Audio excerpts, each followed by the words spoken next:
All right. All right. Well, we'll go ahead and get started. But Mr. John, I just want to tell you that, or Johnny.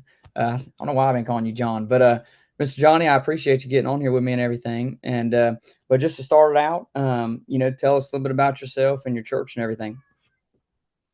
Yeah, so we're up here in Lakewood, Washington, and this is my home church that I grew up in. About 5 years ago, we went down to a church plant in Texas, and we kind of did a replant of that church, and we're there for about a little over 4.5 years, and we really liked it. We really enjoyed it. Didn't have any desire to leave, but the Lord moved us back up here as things were had just the church just went through a time of difficulty, and so it just seemed like the Lord really was impressing us to come back. So we did, and the as I mentioned to you a little bit before we started recording everything, church was in a little bit of disarray, a little out of order in some ways, and this was the 60th anniversary of the church, and so we've been just hustling for the last 7 months or so, just trying to get things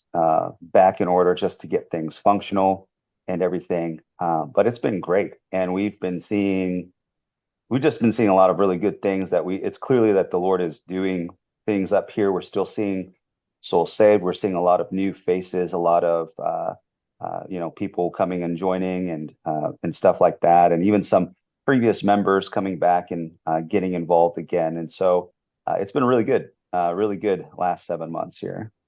Yeah, amen. And your church's name is Legacy Baptist, correct? Yes, Legacy Baptist Church. It's been Lakewood Baptist Temple for probably the last 55, 56 years.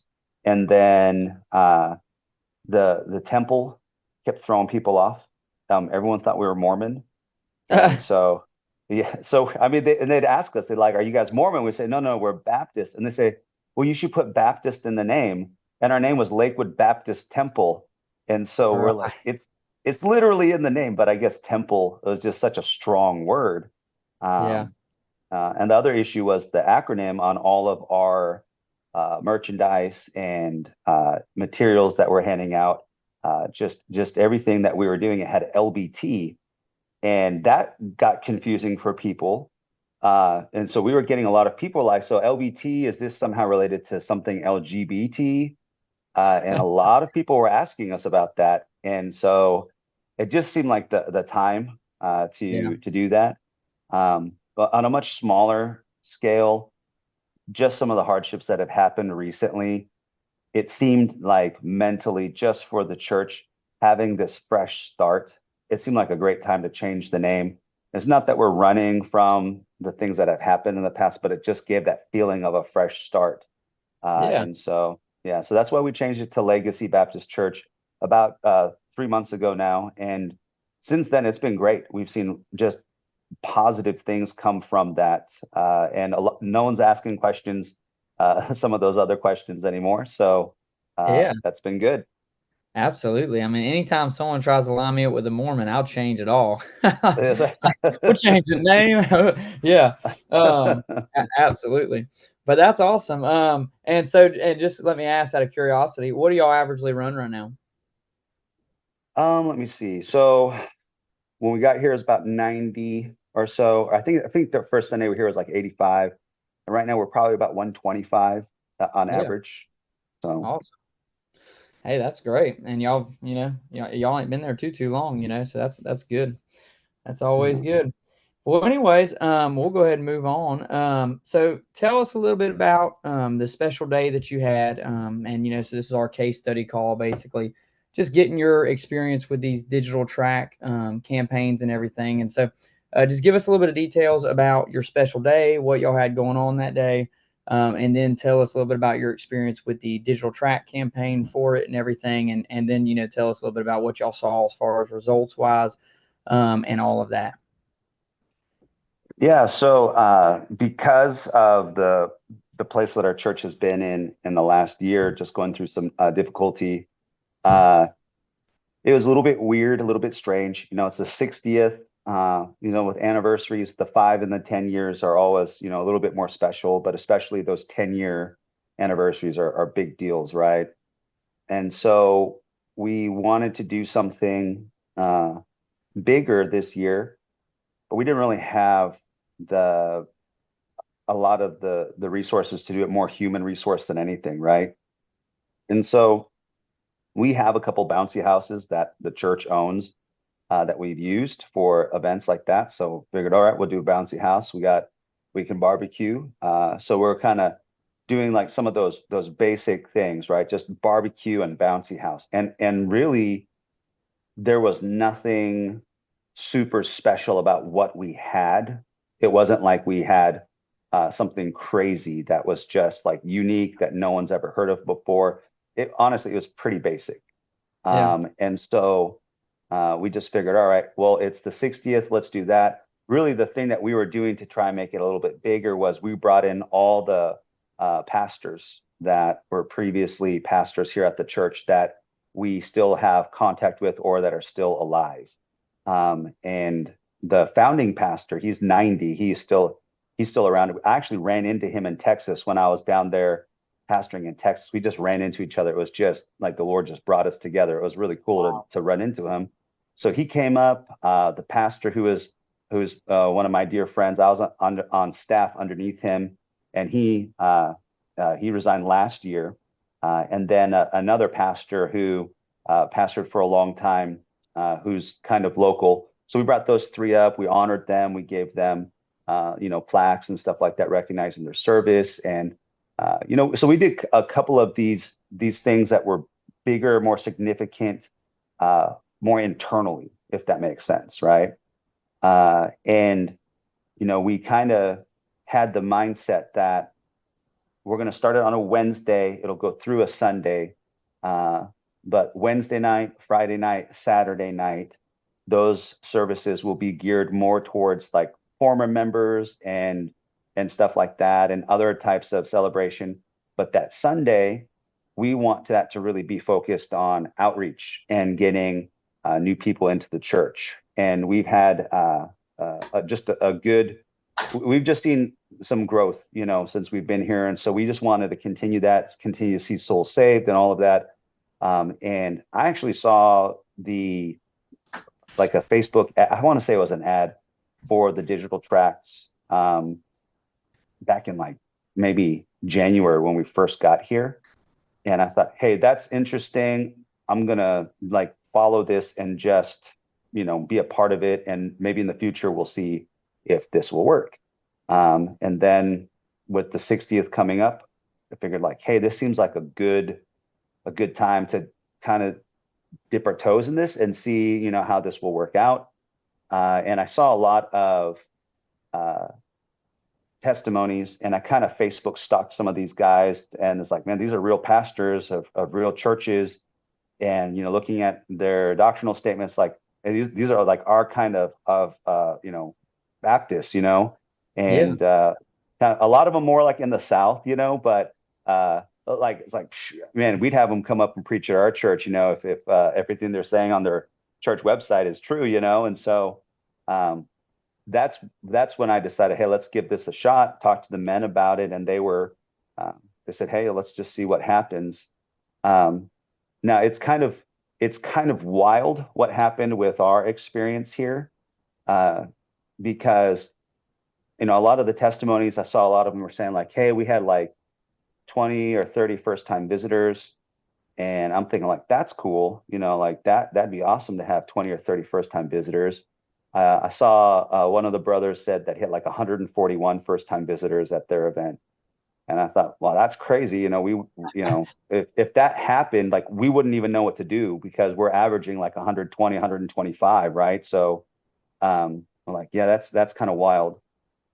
But what happened was after we put out the video, we had, I think off the top of my head, I want to say we had 130 families sign up, and we calculated uh, the numbers when they said, the follow-up text that says like how many is coming with your crew, right?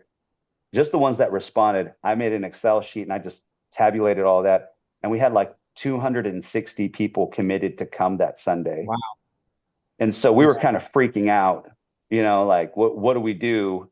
We don't even have place for this. And that's not even counting the other 60 families that didn't say a number, right? And so we're like, if everyone shows up that has registered, we're going to have near 400 people or something. And so we were kind of freaking out, right? But in a good way. It's like, hey, this is a good problem. Like it's a legitimate problem, but it's a good one, right? And Yeah. so we were trying to figure everything out. And then things that made it worse was that I say worse, of course, all within the context of this being a good problem, right? Is that with the founding pastor coming and then the other former pastors coming, we had probably over 100 former members who live within driving distance of our church still, and some of them even out of state, planning to come in because they wanted them to they'll see them get honored. And we kept trying to direct them to the services those other nights, like, hey, this is the time for like the previous members and all of that. But a lot of them with their schedule and the plans they already made, they were already coming in on Sunday. Wow. And so it's like if everyone shows up that register, we got 400 people coming in, we got 100 previous members, then we have our 125, that are Yeah. normally there. So like all of this stuff, I mean, you could see it was just like, man, what's going to happen? And then the weirdest thing happened. The date wasn't set right on the initial, setup, right? Yeah. So the 1 week reminder and the day before reminder didn't go out. And then the morning of reminder went out when we talked about it and you fixed it. But then the system that we use for communication, right? They freaked out and they thought something was going on. So they kind of shut down our communications, right? Yeah. And so I'm finding that of like the 124 or something families, whatever it was, 130 families, I think. Not even all of them got the day of reminder, right? Yeah. So that morning, I had probably half a dozen of these families reaching out saying, hey, what's the address? We're not sure where to go. And so I couldn't respond to any of them. Well, what ended up happening is we ended up having 220 people there anyways that day, Wow. because of all the former members and about 20 first-time visitors directly from the campaign and another 10 to 12 from just our efforts out soul winning and knocking on doors. Um, and Yeah. it ended up being like the perfect amount where everyone was accommodated. And there was a feeling of like, this is pretty hectic, but it wasn't like out of control, right? Right. Wow. And so, like and then, a lot of other things happened. Like that morning, our projector, it just stopped working that morning. Like, like we've never had issues with the projector. And that morning it just stopped working. Our live stream, wasn't working either. Once again, never had any issues. Just everything stopped working that morning. And so, we're like, I hate to give the devil credit of anything because he's a punk. He doesn't need to, get Right. any more credit than he's due. But we kind of viewed it this way. It's like, man, I almost feel like the devil got in and messed some things up here. But at the same time, it's like every time the devil tries to mess with the Lord's plans, like he always feels pretty good about it right away. But later down the road, like he realizes that he's just helping facilitate what God was doing. Yeah. And so uh, now the next week, after that, we've had, I think, 3 or 4 of the families return that visited the previous Sunday. And Amen. then I think 3 new families come from the follow-ups of the no-shows. And so since then, everything's been fixed as far as the communication system, right? Yep. So I've been communicating with all of these families, and a lot of them reached out and said, "Oh my goodness, I'm so sorry, I completely forgot, and oh, I'd still want to come out. Is it okay if we come out still?" I'm like, "Oh, fine, I guess you can come to church." And I guess so. I uh, reckon. yeah, yeah. um, so I mean, and a lot of them, told me that this last Sunday wasn't going to work for whatever reason. They've been in communication, but they're wanting to come in the next couple of Sundays. And it's weird. Some of the people that didn't even respond to like how many people are coming with your crew, some of those people responded and they're saying, "Oh my goodness, I totally forgot. I didn't write it down and I knew I should have, blah, blah, blah." And some of those people are responding. And so, uh, right now, and obviously, anyone who's been in ministry, like, people will tell you, "I've been looking for a church. I want to come join your church. We'll be there next Sunday," and you'll never see those people, no matter how much you follow, Right. right? Yeah. So we know that's a reality. But just if everyone comes out that says they're going to come out here, let's just say in the next month, we're going to end up with probably about 60 to 70 first-time visitors from this campaign. Um, and and that's pretty incredible for that. Yeah.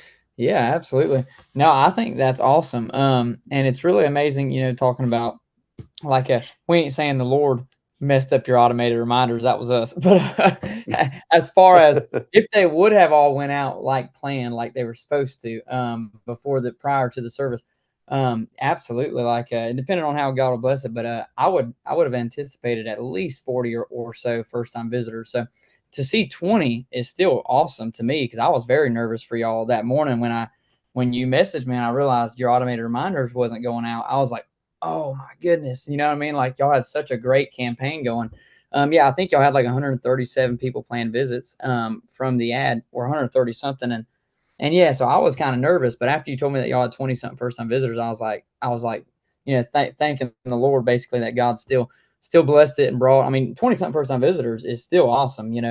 But I was hoping y'all was going to get like 40 or 50 or something, and really Yeah. just be blown away at it. And so but yeah, God works it all out in his plan. Like you said, it was a perfect number where it wasn't too chaotic. And, maybe God was just working it out for a reason. He uses everything for sure. But, and I think it's also awesome. And I mentioned this earlier to you, but about the automated reminders, the follow-ups that would go out after the service is over, those follow-up messages. You said y'all have seen around 3 families from those. Yeah. Yeah. 3 new families. Yeah. Yeah, that's awesome. Man, so add that in with the 20, that's 20, so almost 30 people. Yeah, that's great. And another thing is, a lot of those people on that list, if they didn't come, or even if they said they're going to come soon, if they don't come within the month, it doesn't mean they'll never come. It could be down the road when Yeah. you're texting your prospect list.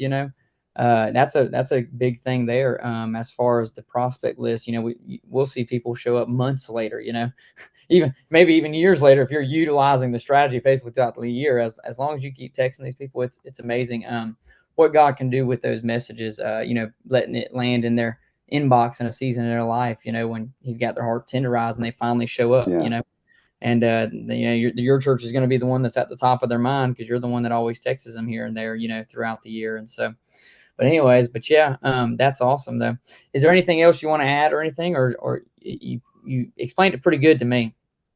Yeah. Yeah. So the one thing that uh and there's nothing really we could have done about this, just where we're at right now as a church, is that if we if we had the option somehow that we had more of the human resource, more of that help, um, I think that it would have been even better because I was actually just talking to one of the men today. Right now, the way things are, we're getting things in order, but uh, my hands are like in every pie in the church, Yeah. and I'm the bottleneck, for a church of this size, I'm the bottleneck. And so if we could have someone who would be dedicated to this and this be their focus, or under their list of duties, where it's not just like one of 12 things they're trying to do that day, I think that it could have been utilized even better, because there were just times where people would reply and ask a question and I just did not physically have the time to interact with them. And it'd be like 2 days and I'd be like, oh yeah, that person asked me something, I need to try and talk to them. And I would try to re-engage with them, but the moments passed, and it's more of like, okay, hey, thanks for letting me know, as opposed to really connecting with them. And so if the next time that we do this, because we do have a desire to do this again, that's going to be one of the things that I'm going to seek to do, is to have somebody where this is their ministry, and they're watching the replies and responding to them and engaging with people. And hopefully the church, I think that everyone who was here that Sunday kind of got the sense like, oh my goodness, like we can we can accommodate this group, this size of a group, but if there's more than that, like we're all going to have to really get more involved. And Yeah. so hopefully the next time we do that, that mentality will carry over, and that we'll have people who will kind of really uh, take over this. And like I said, I think that the results are going to be even better. Yeah, absolutely. And that's one of the things that I think, especially since we in 2024, we started the Digital Track University thing. I think that's been something churches have been really, really excited about when it comes to bringing it in house as a ministry, where when they learn how to do it themselves, that they can actually manage it themselves. And I feel like that's something that churches like a lot better than just like a completely hands off approach, them not having no activity involved in it. But yeah, and just going along what you say and talking about having somebody over it as a ministry, it's an opportunity for them to serve God, and they're doing a great work. And so, but yeah, absolutely. Well, I won't keep you much longer, but I do like to end these calls basically with just what your thoughts are on as far as if you think digital tracks are a great opportunity for churches today. Like, do you think a digital outreach system like that, or having a digital outreach ministry like that in a church is like a something you think churches need in this day and hour, or do you think it's as far as when it comes to a great asset to a church to add to a church's outreach? What you think on that? Yeah. I think that, how you phrase it now and our previous conversations about this, I think that it's the right way to look at it, where this is not meant to replace soul winning or door knocking. This isn't meant to replace the follow-up that we're supposed to do already as a church, right? It's just adding to that. Um, and what we've been trying to get our minds around as a church, and really trying to keep everyone on board with or keep their minds in the right place about all of this, is don't view this as a church building program, because we know the Lord builds his church. Yeah. This is a lead generation program, that just like if you talk to someone at their door and they show interest and that's a prospect, like that's all we're doing. We're doing the same thing. We're just utilizing a different tool. So we're going to add these prospects, add these quote unquote leads to who we're already going to follow up with. And the reality is that most people will get their information about the church they're going to go to or visit or join through just the internet, searching through a search engine, or following through social media for a while. And so this is just being wise with the tools that are available now, but trying to keep that right mindset, like you said before, and what you said like right now, that this is a tool, not a replacement of Yeah. something. And so I think as long as a church and the pastor, are very upfront about that, and that's really front of mind for them, that this really, it's just upside, right? It's just positive all around. And we don't want to be so stodgy and old school, because I mean we're Baptists, right? So we're kind of old school already, right? Yeah. But we don't want to be so old school that, like, oh, the internet's the devil, and anything that touches that is just corrupt and everything. We know there are issues and there are dangers with all of that stuff, but like any tool that's made available to us, being wise and being spirit led while utilizing those tools is meant to be a blessing to the church, not a detriment, right? Yeah, absolutely. No, you explained that perfectly. And I'm glad you mentioned that though, also about it not being anything to replace door knocking. I try and tell churches all the time that this does nothing. This is not. This is just literally. It just enhances door knocking. I don't know about y'all. When y'all was out door knocking, do you ever have anybody say, "Hey, I saw you on Facebook"? Because we run these ads so much that literally there's not hardly a week that goes by we don't knock on doors at our church that someone doesn't say, hey, I know y'all. I saw your pastor on Facebook, and it really just touches all of your other outreach. But I like the way you said it, though. This does not replace door knocking. It doesn't replace any of your other outreach. It's just another hook to add to the water. Put all the hooks out as you can. The Spirit of God has to give the increase, but the Yeah. Bible says that Paul sowed, Apollos water, but God gave the increase. What if Paul didn't sow? Would God have given the increase on nothing? You know what I mean? So Yeah. it's literally, it's just another opportunity to let God have a chance to give the increase in someone's heart and work in someone's heart through. It's just something to add to everything else you're already doing. Yeah. And what's amazing about it is it doesn't require a lot of time, apart from the texting people back and stuff. But for the most part, they're running on autopilot 24/7. The digital tracks just inviting people to church and stuff. So Well, the thing that's probably more valuable, that, yeah, you didn't ask about this, but I'll throw this out there for you, right? A lot of churches try to utilize Facebook ads and and stuff like that. We've tried to do it before here, in the past, and we've put out ads and videos and stuff, and spent gone into ad spend, and we've seen like 100 likes on a video or on an event or whatever, and we've had like one person come in from that, and it's like we have all this engagement. How come?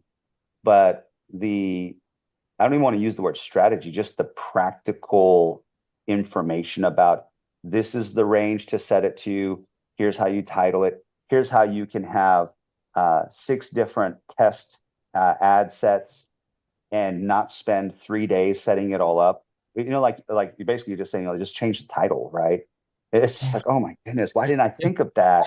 Like, it's yeah, stuff like that I'm like, okay, you can spend thousands of dollars going to a secular, social media advertisement class to do all of this stuff, and then have to distill that information down to what is applicable to a church. Or you can go through like the Digital Track University, which is by a pastor for a pastor. You know what I mean? yeah. And that's the stuff that I was looking at. And I was like telling my wife, I was like, oh my goodness, like it's so easy now that it's been presented to me. I wish I would have known this a few years ago, right? Yeah. And so even if churches are already, they're like, we already do Facebook ads, like I would say you should definitely do this anyways, because you probably realize, oh man, we're not doing it like that. We're not seeing the results we'd like to see, and there's probably some really good info in there that's totally worth getting, that might change how you do that ad spend moving forward, make it more effective. Yeah, absolutely. And like you said about that Facebook thing, churches, a lot of churches have touched on Facebook ads before they've tried it. And yeah, a lot of times it's, especially if they're just boosting posts, it's the automated reminders that really engage these people and get them into Hmm. the doors of your church on the back end. But just like you said, like a lot of times we'll ask churches about their ads and stuff, and normally they're just not doing it. It's not that Facebook ads aren't they're not it's not they're not working. It's just they're just not setting them up properly. And I'll talk to some churches and they'll be like, "Yeah," I'm like, "How much y'all put in ad spend?" They're like, "Yeah, we ran ads before. We didn't see nothing from it." I was like, "How much y'all put in ad spend?" I think we spent like $20 for a week. I was like, "No wonder you didn't see anybody. You Yeah, probably only yeah. reached like 500 people." But anyways, so yeah, I agree. And the university is just, you can go through it at a love offering. So if anybody watches this and you're interested in learning more about the university and going through it, it's literally, we're letting church go through it for a love offering. So you don't lose much. I was just talking to a pastor the other day, and he's an older fella. They don't do any kind of outreach. I asked him what kind of outreach they do. They do none. They don't knock on doors. If anything, it's just some of their people invite people to church. But he said they don't do anything. And he's like, at the end of the call, he's like, "Well, we're gonna pray about this." He's like, "And I'm gonna present it to our church, some of the men." He's like, "I think this is great." And I told him, I was like, "Well, just keep in mind, y'all ain't got nothing to lose because y'all ain't doing nothing else anyway. So even if it don't work for you, it ain't gonna hurt you because you ain't doing nothing anyway." Yeah, yeah. But you'll be surprised at the churches we talk to all across the country. They're not doing anything, door knocking, nothing. They don't do any kind of outreach. And so.